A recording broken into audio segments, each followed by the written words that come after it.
welcome back to our channel. So today we are going to talk about developmental deformities of the jaw.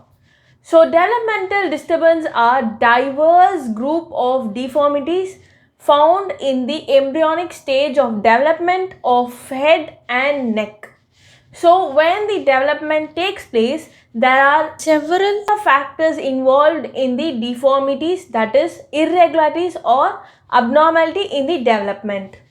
So in this video we are going to talk about particularly about the jaw deformities, and let's go into the topic today. So in this video we are going to see in detail about agnathiya, micrognathiya, macrognathiya and facial hemiatrophy and facial hemihypertrophy. Agnathiya is nothing but absence of the jaw, where A is absence and gnathia is jaw, absence of the jaw. So it is a very rare congenital disorder where the maxilla or the mandible may be missing. Most commonly, a portion of the maxilla or the mandible is missing, where in maxilla, one side of the maxillary process along with the premaxilla may be missing, and in mandible, it may be a one side of the mandible as a whole is missing, or sometimes only the condyles are missing, and in some cases, condyle along with the ramus may be missing. Micrognathiya is nothing but small jaw. As micro means small and gnathia means jaw, it is called as small jaw, and it either affects the maxilla or the mandible, and it is broadly divided into acquired and congenital, where congenital is most commonly associated with congenital heart diseases and Peary-Robbins syndrome, and if it is a maxilla to be affected, then it is most commonly the premaxilla which has the deformity, and if the patient has a maxillary deformity or the maxillary micrognathiya, it results in retraction of the middle third of the face. Micrognathiya may be the one of the predisposing factor for mouth breathing, as it may be associated with nasal and nasopharyngeal structure maldevelopment, and acquired micrognathiya is a postnatal origin, and it may be result due to the disturbance in the area of temporomandibular joint.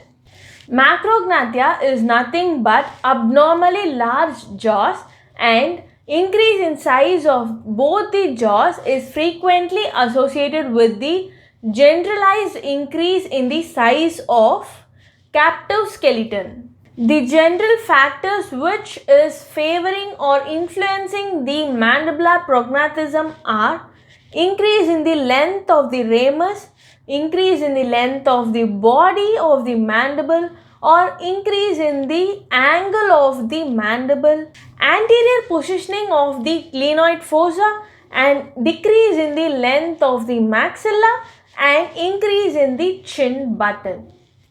Facial hemihypertrophy is a rare condition characterized as asymmetrical overgrowth of one or more parts, which is most commonly known as hemihypertrophy, and which is normally a isolated condition, but it is most commonly associated with many developmental syndromes.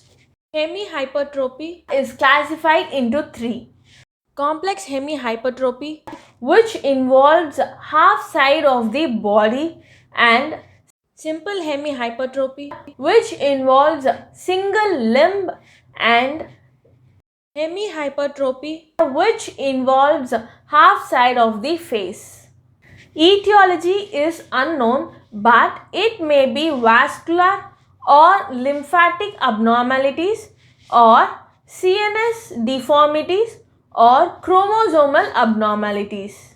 Clinical features, where the enlargement of the face confined to one side of the body, and unilateral macrognathiya, and premature development, eruption, and increase in size of the dentition.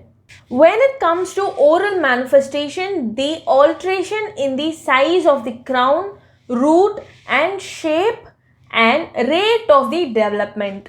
Most commonly, the cuspid premolars and molars are involved, and the maxilla and mandible are unilaterally overgrown, and sometimes the buccal mucosa may appear velvety and pedunculous fold on the affected side. And when it comes to treatment, no specific treatment, but it can be corrected through cosmetic repair.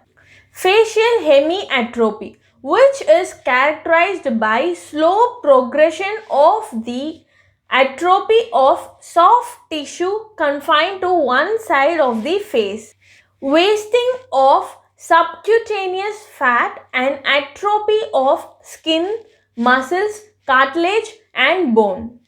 Etiology, where the primary factor is cerebral deformity that increases and unregulates the sympathetic nerve fibers, or it may be local trauma infection or genetic alteration.